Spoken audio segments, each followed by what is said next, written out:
When I was asked to introduce Devon Clunis, I enthusiastically accepted that offer. Devon served 29 years in the Winnipeg Police Service, retiring as Chief of Police in 2016. He was the first Black Chief of Police in Canada. When he was in the Winnipeg Police Service, Devon led a transformative change in policing in Winnipeg, centered on the community, by transitioning from a reactive enforcement model to a proactive community health-centered model. That model, as many of you know, is viewed internationally as the most effective way forward for policing. Devon retired in 2016, but fair to say he did not slow down. He continued with consulting work.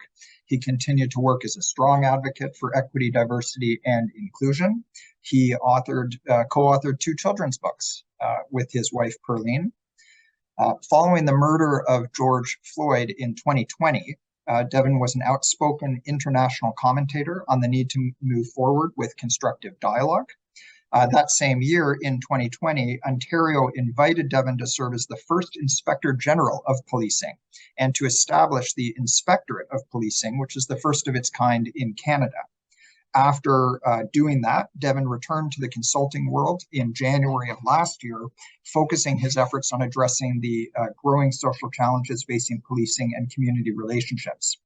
Many of the key messages in his keynote today, especially those focusing on collaboration and holistic supports for vulnerable individuals within the human services and justice sector, resonate just so deeply with me and with our ministry and our prosecution service in Ontario. So I am just absolutely delighted to welcome Devon to deliver today's keynote address. Thank you, Devon.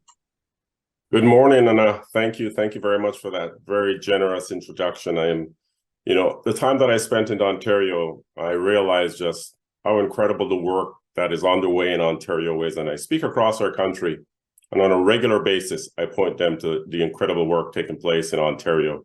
When I look at the inspectorate and what it will do for the transformation of policing, right now I'm working on a project with the province of Manitoba, looking at the future of public safety training. How do we develop public safety personnel to effectively serve the citizens? And again, I point them to the work that's underway in Ontario. So thank you for the work that you're doing. Certainly, it resonates with me. So thank you so very much for that. Thank you to the organizers for inviting me to share my perspective on this incredible topic. When we think about human services, when you look to the future and you see how really divided the world is today, we need good leaders, good examples to follow in terms of reimagining who we certainly could be. And that's what I really want to spend some time this morning talking with you about. Typically, I think in the past, when we looked at these systems, we would really take a systems focus. It's about the outcome. What are we going to do? For example, how many bad guys, so to speak, are we going to arrest? It's all about that output. But in my entire time in policing and the work I continue to do today, I really try to take very, very much a human-centric approach. It's about the individual. For me, it's all about restoring people. How do we help people truly to achieve their potential? So when I talk about a people-first, inside-out approach, that's what I really want to talk to you about. Oftentimes in the past, we talk about the justice system, and I sometimes will challenge us and say, is the system really just, is it doing its best? Because we're not really taking an individually focused perspective. We're looking at the fact that this is what you did, this is what's been, the sentence has been in the past, it's about precedent, and we're not looking at the individual factors that brought a person into conflict. And so I say we really need to take more a very personal, human-centric approach to all that we do. Let me know if my slides are turning. So I really want to thank you, just as I said, for the work that you're doing. When I think about those of us in the public safety arena over the last 3 years, going through a pandemic, going through the after effects of George Floyd, it's been incredibly challenging. And I say for those of us who are still involved in this arena, yes, thank you for the work that you continue to do. Yes, I've retired. I'm more in the consulting world. I'm not so much on the front lines, but I realize, speaking to those on the front lines on a regular basis, that it's been significantly challenging. So I truly want to thank you for staying in that arena. And now what I would like to do for you today is really bring some awareness really to the changing nature. Hello? bring some awareness to the changing socio-cultural context of Canada. When you think about where we are today and what it is that we truly would like to achieve, if we just keep our minds simply focused on our own respective area without recognizing that the entire nature, the culture of our communities and our country is changing, I think we really will miss the mark. So I really want to bring some awareness to the changing socio-cultural context of our country. I really want to encourage you to see your role in creating positive change. Oftentimes people will wonder, can I, as an individual, make a difference? I want to leave you with this, that yes, you absolutely can. Can you, as an organization, make a difference? Absolutely. When I went into policing, it was not because I wanted to wear a uniform and carry a gun and all of those trappings of policing. I actually saw policing as this incredible tool to help lead cultural change. And that's why I went into policing. And then I want you to understand why we must change. You know, oftentimes people are working in a system, you get into the system and you just start to repeat the status quo without really understanding that the culture is changing around you and there is a need for us to change. And when people actually understand the why behind it, something switches and we see incredible things happen. But I also want to give you a little bit of a warning as I share my perspective with you this morning, that for some, this presentation might cause some sense of discomfort initially because, you know, oftentimes when we talk about change, yes, it's going to be uncomfortable. And when we talk about some of those challenging whys, yes. But I also think you might find yourself rethinking some of your perspective on some issues. As I said, when I went into policing, it was not about me wanting to arrest as many bad guys as I possibly could. And when I started sharing that perspective in policing, that we can actually be agents of social change, it wasn't actually comfortable at the start, even for the community. But over time, they saw the benefit in that. And for some of you, it might confirm, you know, something that you've been thinking about, but maybe afraid to say or acknowledge in this time in which you and I are living, where everything is so sensitive. We have cancel culture and people are really concerned about their image. But some of these uncomfortable things need to be spoken about in terms of helping us to lead that change and arrive at a much better place for all of us. And so I say, when you find yourself maybe feeling a little bit uncomfortable because of what your head might be saying, I will say, just let that thought just rest with you for a period of time, take it into your heart and really imagine, okay, what is it that Devon's trying to say? Am I really saying something about me, or am I saying something about us and how we need to shift to ensure that the future is bright for every single individual in this country? So I wish I was in person so I could actually see hands raised. And these are two questions I've been posing to audiences right across our country for the past year. So I want to ask you, are you satisfied with the state of the world? I can tell you, when I pose this question, I think to this point in time, having asked thousands of individuals, I only had 2 hands that went up. And then I wanted to have an additional further conversation with the individuals to see why they were satisfied with the state of the world. But the vast majority of us are not satisfied with the state of the world. And then I would ask, are you optimistic that things will change for the better? Now, here's what I found really interesting when I posed that second question, that the individuals who are more optimistic so far, I've discovered, are those on the front lines in terms of police and justice and educators. And I thought it really was incredible because these individuals have been going through some very challenging times, as I said, in the last 3 years, but yet they remain optimistic. And so we really have a responsibility to, use that optimism as a catalyst to lead the change that we all desire. Because my sense is this, that right now we're operating in what I call an increasingly divisive socio-cultural paradigm. And I think it's important for us to recognize that as we work within our respective areas, trying to lead change. But we also must work courageously and compassionately, constructively, to address this prevailing socio-cultural narrative. And as I said, the whole intent is to create a better world for all of us. I want to share with you one of my favorite quotes of all time. Margaret Mead was a cultural anthropologist, and she said, "Never doubt that a small group of thoughtful, committed citizens can change the world. Indeed, it's the only thing that ever has." And I really honestly believe right now our world is in need of change. And oftentimes individuals are looking for somebody else to lead that change, or we're saying it's the responsibility of government. But I say, no, it's our responsibility, thoughtfully and committed. I am very committed to the work. I could be fully retired, but when I look at the state of the world, I said, no, I can't simply sit back. And I don't think any of you are sitting back. So, within our audience, small group of thoughtful, committed individuals, we can certainly change the world. Now, typically, when I speak to organization, I try to remind you of who you are.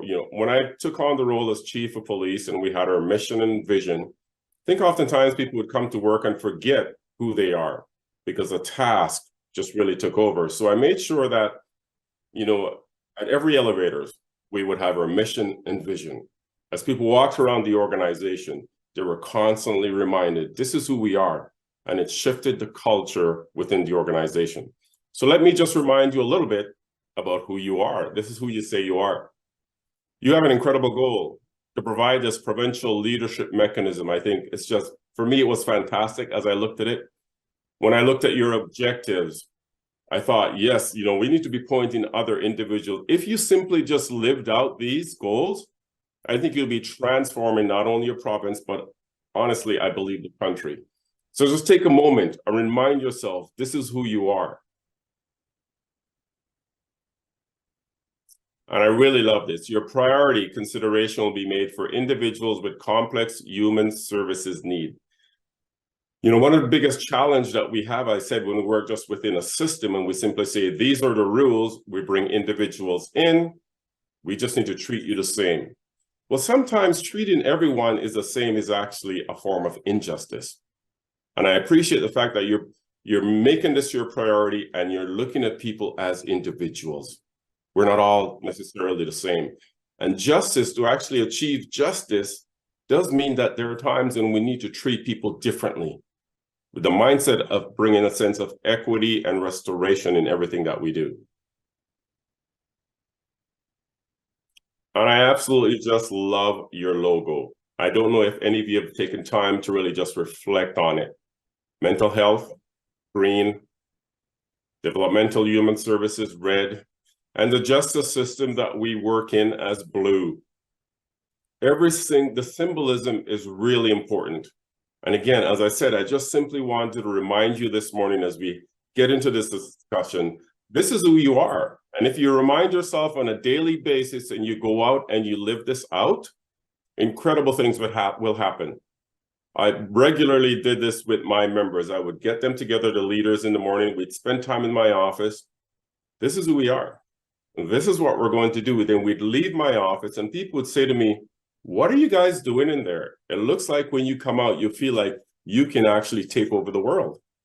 We can take over the world for good when we remember who we are. This is our foundation. And so when you look at this whole issue of, human services, we have to recognize it doesn't matter where we're working within the system. The ultimate goal is central. We want to ensure that every individual in this country has an opportunity to achieve their very best. And individuals who might come into conflict with the law, ultimately we want to see them restored. And I think oftentimes we forget about that. We think the outcome is really just to ensure, as I said, in policing, okay, how many arrests? That shouldn't be our measure of success. It's how many individuals can we restore to that healthy state that they can go back into community and be contributing members of community. That is my mindset. And so what I want to share with you, as I said, Devon Clunis, 37 years in this arena. I am not saying I'm the expert, but I do know some things. And so what I want to share with you is what I know. And I love this quote, to know what you know and what you do not know, that is true knowledge. The older I get, there's some things that I know, but I realize there's a lot that I do not know. But there are other individuals in the community. They know what I don't know. And if we start working more closely together, we can actually create a better system for all of us. And so since I've been retired, just to let you know, I haven't been sitting back. I've been working across the United States, across our country. I've even returned to my beautiful island of Jamaica to share some of what I've learned here. And I can tell you that the more time I spend in the field, the more energized I feel that there's still more work to be done. But when we work collaboratively like this, I don't believe there's anything that we cannot accomplish in this country. So let's talk now a little bit about the changing sociocultural context, because everything that we're doing here, I like to always have my mind on the future. It is about the future society that we want to create in this country. And oftentimes people wonder, why do we need to change? And I said, status quo will not serve us in the future. So I think it's important for us to take a little bit of a look at the changing demographics of our country. I don't know if you realize, but it took Canada 50 years to get to 4.6 million residents. This past June, we reached 40 million. And at this point, the country is growing at the fastest rate in the last half a century. But most of that growth is coming from international migration. So that really is changing the entire demographics of our country. And if we want to ensure that we are a viable populace well into the future, we need to ensure, as I said, and I'll keep repeating this phrase, that every single person has the opportunity to achieve their very best. But we also have to recognize that individuals are coming from conditions and parts of the world where what we consider to be the norm here in Canada, that's not even within their universe. So individuals might find themselves struggling for a period of time. They might find themselves in conflict with the law. And if we simply say, we're going to treat you like somebody who's was born and grew up in this country, understand all of our cultural norms, I think we're going to be failing the future of our country. But we also need to recognize this piece, which is critically important, that when you look at the Indigenous community, First Nations, Métis, and Inuit, it's growing 4 times faster than the rest of the population. So just look to the future of the country. Look how the demographics are radically transforming. And if we don't have systems that actually serve our changing demographics, what kind of a country are we going to have? By 2031, it's estimated that 1 in 4 Canadians could be foreign-born. And again, when you look at the nature, the foreign-born population is increasingly ethnoculturally diverse. So if I use policing as an example, the way that we policed in the past cannot be the way that we police well into the future. We have individuals who are making up a significant portion of our population now who are coming from regions of the world where there's no sense of a relationship with the police. None whatsoever. They fear the police. Cultural norms might be different. So when people arrive in Canada, it's really critically important that we spend time sharing with them the cultural context of policing in Canada. You don't have to fear the police in Canada. Certain cultural norms that individuals might bring, into the country will now find them in conflict with the law. And when somebody comes into conflict with the law in that situation, I don't think the first thing that we should be looking is trying to get a conviction. We need to try to say, okay, where are they coming from? Why are they acting in this particular way? And is there a way for us to shift their perspective to recognize this is how we operate in Canada? So when you look at the fact that, yes, we're incredibly diverse, and this next slide might surprise or shock some of you, but I just want you to, again, to let this just resonate down to the heart level. We've never been more diverse, but as I travel across this beautiful country of ours, clearly the sentiment is that we probably have never been more divided because of this. We're not taking the time to build that cultural bridge, the cultural understanding. Yes, we talk about diversity, equity, and inclusion, but is it more an intellectual exercise, or are we truly looking to the future of our country? Is it getting into our heart that this is the right thing to do for the right reason, not just because it might be politically correct at the time? And if we don't do that, we need to realize, when I arrived in Canada, it was the first time that I was dealing with diversity. I was coming from an area of the world where everyone basically looked like me. I knew everyone in my community. For many people arriving on these shores, it's the first time that they're understanding what diversity is. And we don't spend time helping people understand that.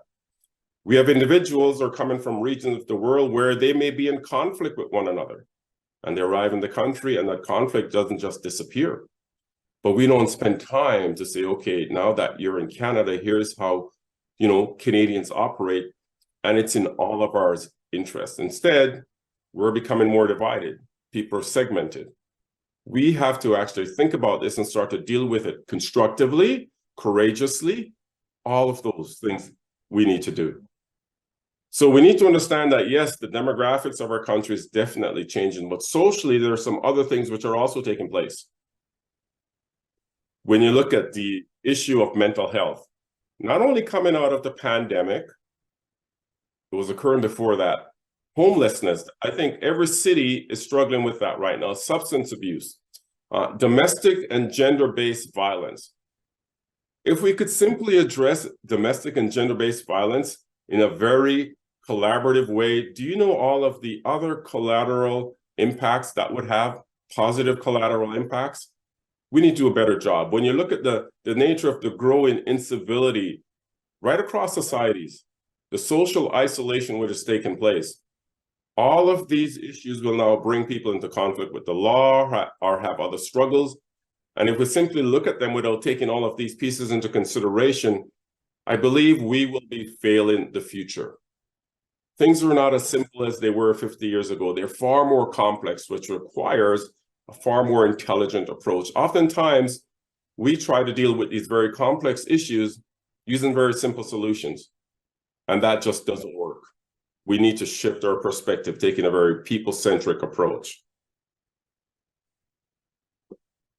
You know, so when I think about everything that you're doing, that I'm doing, that we're trying to do for society, is say we have to take a really integrated, people-first, inside-out approach.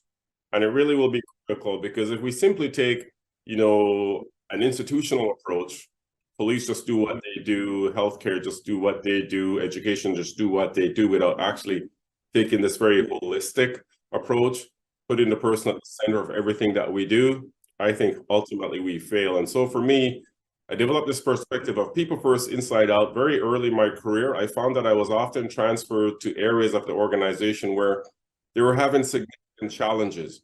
And I would go into each respective area, and I would say to the individuals there, this is not about the operations. It's not about trying to be better at what we do. First, I want to make sure that you're feeling healthy when you come to work every day. You're feeling incredibly purposeful in your work. And it was incredible. Every single one of those areas, there was transformation. When the people recognized that they were my priority and their well-being was number one, they came in with incredible ideas. They got energized in the workplace, and every single one of those workplaces, things would turn around. I got promoted up the ranks, and in 2007, I got promoted to what's called an inspector. An inspector in the organization supervises 200 plus individuals. You get to wear your white shirt. And I remember one day, you know, supervising this area, going in, seeing all of the challenges, but again, using that same perspective, let me deal with the people's well-being. You know, this part of the organization had a ton of what we would call challenges with the association, grievances. And I called the association and I said, if one of my members show up at your office with a grievance, can you please ask them if they brought it to Devon first? And if they said no, ask them to bring it to me. And I said, if I can't resolve it with them, I will accompany them down to your office and we'll resolve it together. We never had a single incident that went to a grievance. A year later, people were knocking on my door saying, we want to come work in your division because we hear that you care about the people. Care about the people. Simple thing. The entire division turned around, became the highest performing area in the entire organization. People were getting promoted out of there like you would not believe. An area where in the past, nobody wanted to go and work. The major thing that we did was focus on the well-being of the people. Could you imagine if we did that in society and everything that we did, that it's the well-being of the people was number one? We would actually see transformation within our community. I get promoted to the rank of a superintendent. That was the same perspective. When I reached the position of chief, it was the same philosophy. If we're going to transform our city, typically what we would receive back in those days was more police officers on a regular basis, patrol the streets. And I went to our premier and I said, no more money for policing. None. Can you imagine a police chief saying that no more money for policing? I went around to the community and I had very intentional, you know, engagements with individuals and organizations and saying, this is what we can do collectively. And I can tell you the first year we saw crime drop by 13.9% with no additional expenditures in policing. Something else that we saw, though, was a corresponding increase in community cohesion. Community cohesion is critical. with the right type of community cohesion, you can resolve just about anything. So when I think about the country and where we're at right now, the slide that I showed, that incredibly diverse, but somewhat divided, we need to ensure that we build cohesion. Cohesion will be I would say, secure to what we're dealing with. And if we think any one organization can do that by themselves, we will fail. It is a community cohesion which needs to be the key. Next slide. Let me take you right back to when I first arrived in this country and show you that everything I'm talking about actually does work. Devon Clunis arrived in Winnipeg in 1975. Our country wasn't very diverse back then. Our city certainly wasn't. I would sometimes go weeks without seeing another person of color. So imagine I'm coming from Harmony Vale in Jamaica, where everybody looked like me. I was being raised by my grandparents, understood the culture. You know, a couple of days later, I arrived in Canada, and this was the first time I'm starting to live with my mother, because she had left Jamaica ahead of us. I was living with my grandparents, and they would always say, take me to a picture on the wall. That's your mom. She sends money to take care of you. And I loved the woman in the picture, but now when I'm come to live with her, after not living with her for 12 years, she really is still a stranger. So think about the major change this child is going through. I'm dropped in a classroom, I walk in for the first time, I look around and it struck me, no one else looked like me. The culture, everything was radically different. There was no school orientation process. I'm now in Canada. I have electricity, I have running water, all of these amenities that I didn't have in Jamaica. Everyone would think the child should be happy, you should do very well. Think about all those immigrants who are coming to our country today. Some are coming from conditions worse than me. Well, my first year was a big struggle. I had no idea I was struggling until the end of the year. I'm sitting with two teachers. And again, the teachers didn't look like me. And one teacher said this. She said, he's just not a very smart little boy. Let's put him in a class for slow learners. I want you to think about that as I think about the changing nature of our country. Not only those coming from outside, when you think about people from First Nations communities who have to come to major cities, whether it be for high school or for university, major transition. But something in my screaming, no, I can do this, but how does a little boy advocate for himself? The second teacher, who was looking more at the individual rather than the system, said these words to me. She said, Devon, and back then you had to repeat the grade, but she said, if you come to school an hour early, I will be here and I will help you. And I just knew for my future this was the right decision. So next year I got up early, I went to school, and Miss Hannah is her name. She was faithfully there to meet with me. And after about 3 months, Miss Hannah said these words that I remember forever. She said, Devon, this is so easy for you. School became incredibly easy. I went on to get academics award at the end of that grade 6, grade 7, grade 8. By the time I graduated grade 9, if you go back to my school, you'll see Devon Clunis graduating top student. Growing up in a deeply challenging neighborhood in Winnipeg, but having a vision, a purpose for the future, and because somebody invested their time. I can tell you, when I got to the rank of an inspector in the Winnipeg Police Service, I remember walking down the hallway thinking, Devon, how did you get here? Now you're supervising 200 plus people. You came from Jamaica, you failed grade 6, you just want to be a police officer. Not quite yet to that slide. I remembered Miss Anna. I said I needed to go back and find her and thank her. So I went to the school board office in uniform because I wanted them to know that I was a legitimate police officer. I wasn't stalking this teacher. And I said, I'd like to find her. I want to thank her for my life. And they told me in error that Miss Hannah had passed away. But every time I would share my story, I want you to know, I would tell people the power, the difference that one person can make in a life. Just by not going with the system, but saying I'm going to focus on the individual. Well, I get promoted to superintendent, and in 2012, I'm in the competition to become chief of police. And, you know, my face and my name is constantly in media. And one day at home, I get a call from an officer who said these words to me. He said, Devon, I don't know if this makes sense, but my neighbor works at the school board office. They remember you coming in looking for this teacher. She hasn't passed away, but she's in the hospital with a terminal illness. And I went to my wife and I said, I can't believe it. Miss Anna is still alive. I get a chance to thank her. I went and I put on my best suit. I went down to the hospital and I found her room and I knocked and I walked in. And I had not seen Miss Anna in 36 years. But I walked in and there was Miss Anna. And I said, Miss Anna, do you remember a little boy named Devon Clunis? Miss Anna smiles, looks at me. She says, yes. And she says, I am praying that you become the next chief of police. And I said, Miss Anna, thank you. I can even apply for the position. Because if not for what you did all those years ago, I wouldn't be where I am. And I said, you probably did it for hundreds of other kids, but you never heard thank you. I want to thank you for every single one of them too. And we had the sweetest conversation. And yes, she passed away 3 weeks later. But a little boy that she saw as an individual and invested her time in became Winnipeg's 17th chief of police. And as you heard, the first that looks like me in the history of this country, not because Devon Clunis is great, but because Miss Hannah is an incredible individual. You and I are operating in a system and a paradigm, I told you, which is very divisive right now. But who can make that significant difference? It'll be you and I looking at people as individuals and say, we're not just going to treat them this way because, but we're going to see the potential in them and we're going to help them achieve that potential. And because I'm watching the time, I want to take us to the slide that says change the narrative, change the future. As I travel across our country, here's what I'm saying to you. When you look at my history and where I'm coming from, and again, I wanted to be a police officer because I wanted to show people that being a particular color should not be limited, not in this country, and we do not have to feed the stereotype. Some of the popular narrative today, which I think can be very divisive, and I just want to speak a little bit about these. When we hear the term white privilege, you know, I said, I'm really glad when my mother arrived in this country that there was a white family who had privilege. When my mother's work visa ran out, said, Dorothy, we'll sponsor you. They became her sponsor.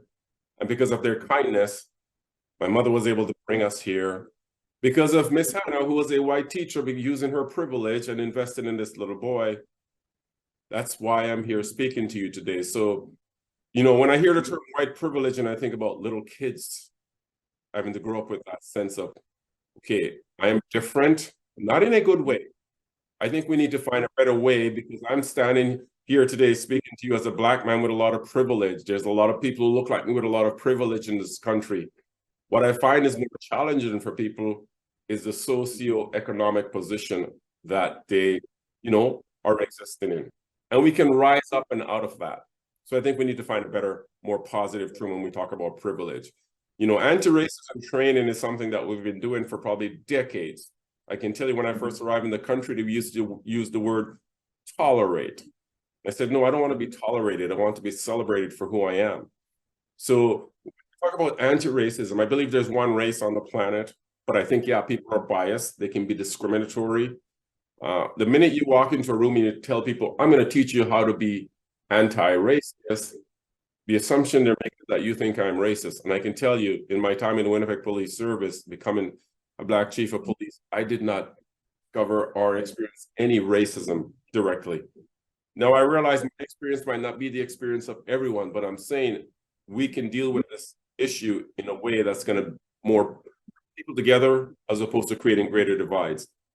And when I hear people have to see it to be it, hear me clearly. I appreciate the power of seeing somebody who looks like you. I really do. But I never saw a Black police officer. I never saw a Black chief of police, but I still dreamt I could be.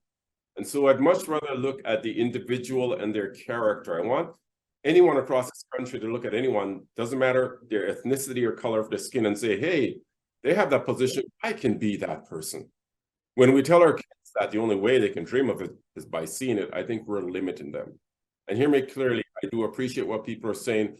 I know the power of seeing, but in a country where people we describe as Black make up only 4%, there's no way you're always going to see someone, but I can always see someone I can inspire to be like because of what they're doing, their character, you know, whether it be male or female, I can be that. I think that's a much more empowering message. So I say focus on the character rather than any other human construct. Final slide, please. And so I say this, I laid out for you what your purpose was as an organization. Don't forget your purpose personally and professionally. And though we hear about the negativity, I want you to know there's more positive. Don't let the negatives wear you down. And on these really challenging issues, be the ones to lead constructive dialogue. And don't be swayed by the popular narrative. We are required to change the world to make it a better place because the popular narrative is not leading us to a better future for us all. And truly do live out your corporate purpose. So in spite of the technical challenges, thank you for the invitation. I was very happy to be here, and I'll take any questions anyone might have for the few minutes we have left. Hi, Devon. My name is Joe Kim. I am Chief Operating Officer with the Canadian Mental Health Association Ontario Division. I will help facilitate the questions. I just want to thank you for bearing with us, and thanks to the audience for bearing with us through the technical difficulties. In spite of those difficulties, it is, I think I speak for a lot of folks in the room virtually, that your messages are so inspiring and the optimism is so inspiring, and we all have an individual part to play. So thank you for your remarks. And I invite the attendees to pose questions, and my colleagues will be monitoring the questions, and we'll do our best to get through as many relevant questions as possible. But perhaps I could open with just one comment that's come through so far, and that's, the individual is saying it's been a tough go these days with so many systemic challenges, making it very difficult to make a difference. So thank you for re-engaging that spark. We can make a difference as individuals. Maybe while we're waiting for questions to come in, maybe I could pose one to you. In your experience, how do you must have come up against barriers, individuals who didn't agree with your approach. How do you overcome those challenges in your career? Yeah, absolutely. That's a great one, because as I said, when I started talking about crime prevention through social development, I had media challenging me because they were so accustomed to doing business one particular way. And so for me, it's always pointing to people to the future. If we continue doing policing the way we always had, it was going to cost them more, and it was going to be ineffective, and it wouldn't lead to the outcome that we all desire. So I always try to get people to realize this is also in your best interest. What I'm talking about is in your best interest. So when I talk about DEI, for example, people think when we talk about DEI, it means one particular segment of the community has to lose in order for somebody who looks like me or you to rise up. No, as I said, if the future of our country is going to look significantly differently, if we don't ensure that all these individuals become contributing members of society, it's actually going to cost all of us more, right? We don't want to see more people on social assistance or locked up in prison or not achieving their best. We, as an entity, we will all fail. So when you take that shift of showing people, okay, what's in it for me? It's amazing how it's about shifting perspectives, right? They come along. Thank you, Devon. Just as we continue, I'm getting some messages from my colleagues that there might be a bit of a challenge for folks who are inputting questions into the system. So it gives me the opportunity to engage with you a little bit more. So a question I'm getting from some of my colleagues who work within the HSJCC is, how can we build trust with marginalized and racialized individuals who are involved in the justice system? Yes. And and this is the part where I can say, okay, seeing someone who looks like you, because oftentimes I'd have that challenge in our city. Somebody might feel you're only dealing with me because of the color of my skin. And even as a chief of police, okay, let me engage with them. And when I now engage with them and explain the system, why certain things were done, it actually makes a difference. So a big part of what we need to do within justice, I think, is to explain the why. Oftentimes people just want to understand, why did this particular occurrence happen? Why did you take this particular action? And so I say for us, we need to go on a very proactive education campaign for the greater public, but also for those who, like you say, from marginalized communities, for them to understand, okay, this is why the police do the things they do, or other entities. Understanding the why is really important, and we don't do a very good job of that currently, I say, in policing.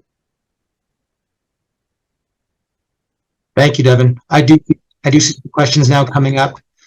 One question that people are asking and supporting is, they're wondering, is there a service delivery model that has really worked well in Winnipeg that could be adapted here in Ontario or Toronto, or generally any experience that you've seen that could be adapted here in this province?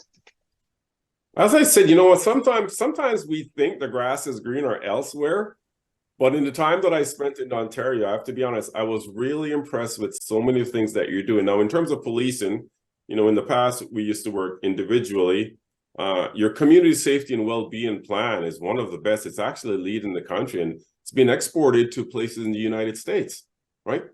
Dealing with individuals very holistically. So it's not just the police, but it's that wraparound, approach that we're talking about. That service delivery model is, you talk about being preventative and restorative. It is absolutely very healthy. When you look at what they're looking to do with the inspectorate of police and in terms of standardizing, police practices right across the province, even in terms of, senior officer promotions, it's leading the country. And what I find about Canadians as well, so this is not just folks in Ontario, because I do work in the United States, and I laud just the excellence of policing in our country, and people will be like, what are you talking about? You do a lot of things really well, and sometimes, again, we just don't publicize what we're doing. You're leading in many areas. You need to know that. It's a great boost, a morale booster, I think, for a lot of folks on the call that we are leading the way. Yeah. Here's a question. What initiatives are policing services taking that you've seen towards encouraging communities to accept more of your public safety role? You talk a lot about that individual approach to supporting someone, but oftentimes I think public safety piece might be forgotten about. How do you maintain that balance of public safety and also supporting individuals? Yeah, without a doubt. As I said, I'm working on a project with the province for the future public safety training. And one of the key components we're looking at are those strategic partnerships, recognizing that police alone can never be the solution. So we need to have partnerships with all these other agencies. And sometimes, I said, we need to be a catalyst, agents of change. When I became chief of the police, I would have forums right across the community, but it wasn't just the police. I'd have all the other service providers. A good example is at one of my forums, a gentleman stood up and said, you know what, we need parenting classes.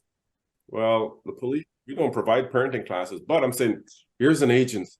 So that's the collaboration and the coordination, because oftentimes we see the need that others aren't aware of, and then we can bring somebody to help resource that need.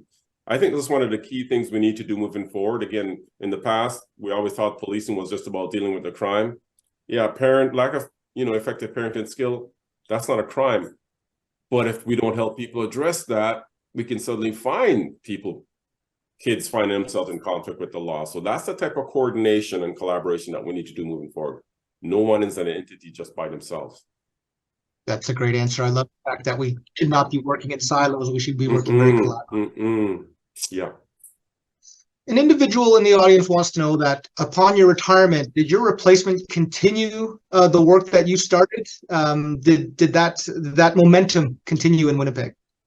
You know what? And that's a challenge sometimes. When I look at the vision of the service, they've taken out the piece in relation to crime prevention through social development, which to me was the most important piece. So I can't necessarily say all of it is continued. Winnipeg's not in a very good place right now in terms of crime. All the work I do in the United States, though, is strictly focused on exactly that. So that will be the key. That's a governance piece, right, to ensure that we stay the course. Okay, thank you. Just a reminder for our audience, we do have a number of questions that are now rolling in.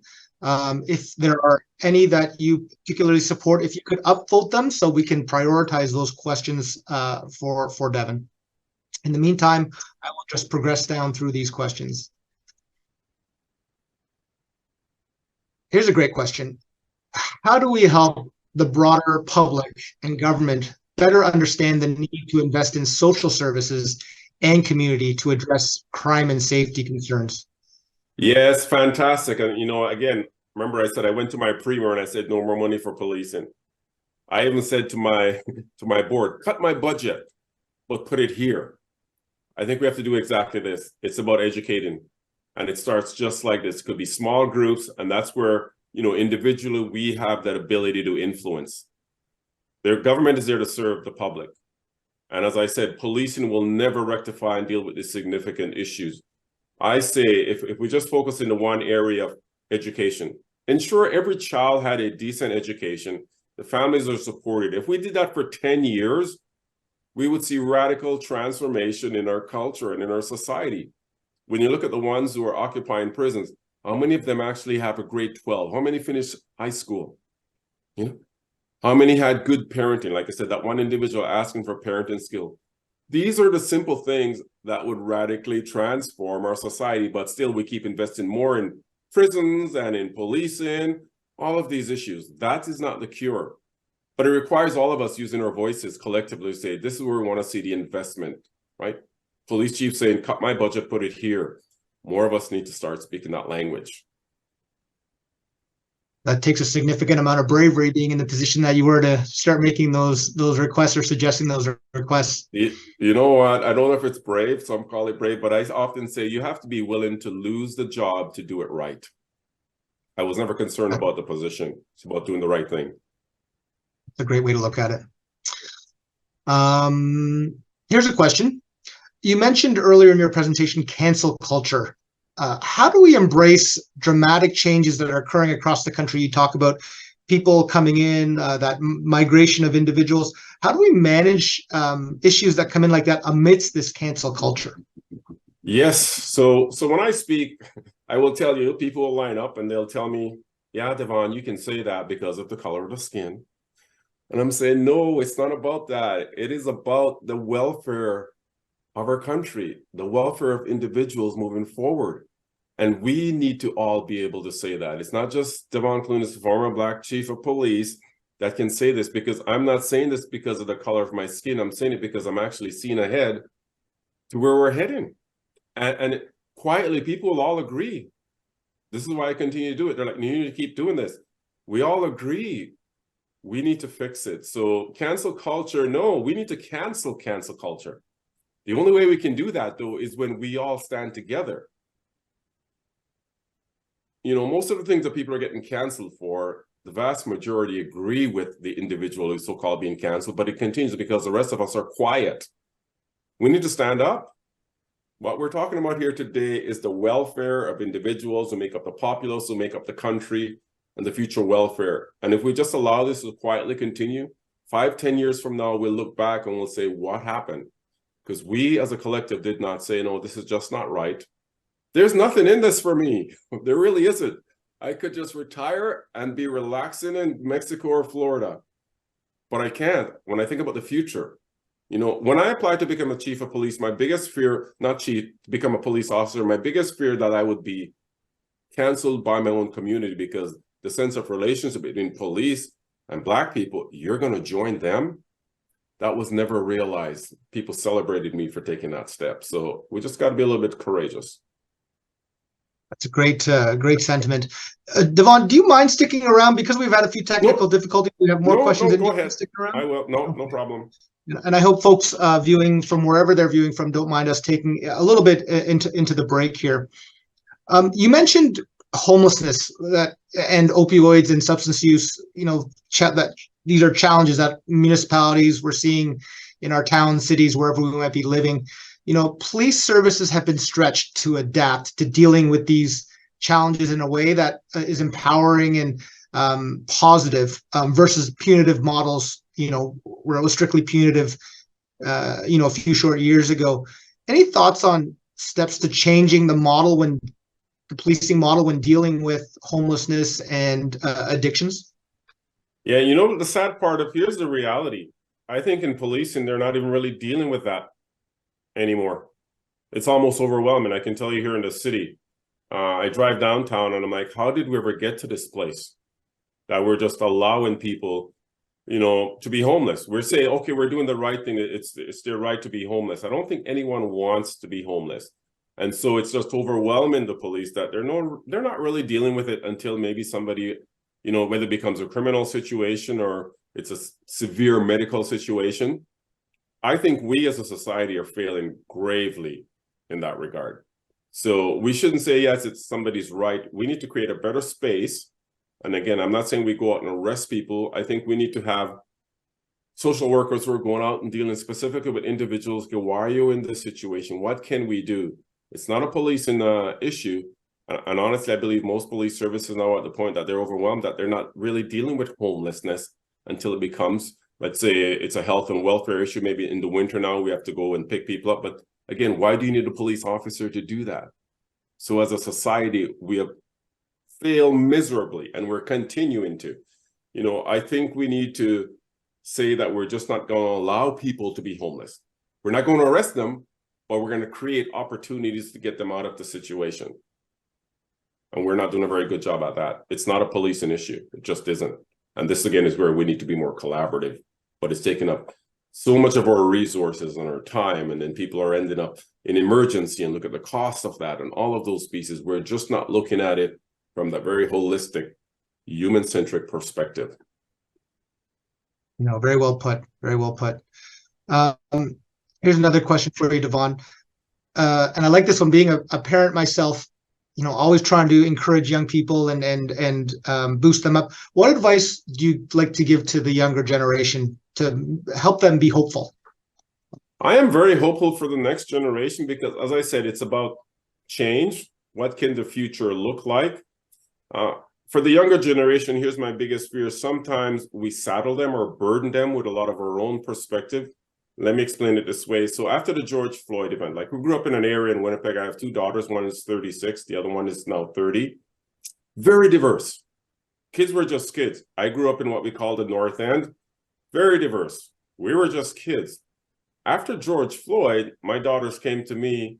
They said, "Dad, did we grow up in a bubble? Is it really that bad and we just didn't realize?" I'm like, no, Canada really was that place. But now we are saddling the next generation that with perspective of just because of the color of your skin, you can't rise up, everybody's out to get you, and suddenly people are looking for it, right? And oftentimes what you're looking for is what you'll find, that's a perspective that you will see. So I'm trying to let people know we were in a really good place. We're not perfect. I'm not saying our country is perfect by any stretch of the imaginations. We have our issues to deal with. But when we saddle kids that you have to constantly be moving about, looking for the person who's going to be a racist towards you, that's a massive burden. We need to unlearn that. We need to recognize that discrimination is learned. When you look at little kids like in kindergarten, they have no idea that one might be Black, one might be different. We're just kids. We teach children that. We need to unlearn that and stop giving it to our children. So I think the future is very bright for our kids if we don't leave them with this incredible burden. I think that's a great response, a great question and response to end our Q&A segment on. Hope for the future, hope for the next generation. Devon Clunis, we just want to thank you on behalf of the entire HSJCC network and the individuals participating in the conference. Thank you for your positivity, your optimism, and your inspiration today. So please, if folks can virtually show their appreciation for Devon, that would be extremely appreciated from our end. So as we move into break, this concludes the keynote portion of our day, and we'll have a health break until 11. Please note that the A series of concurrent sessions start at 11 a.m. And to attend those sessions, click on the agenda and enter your session.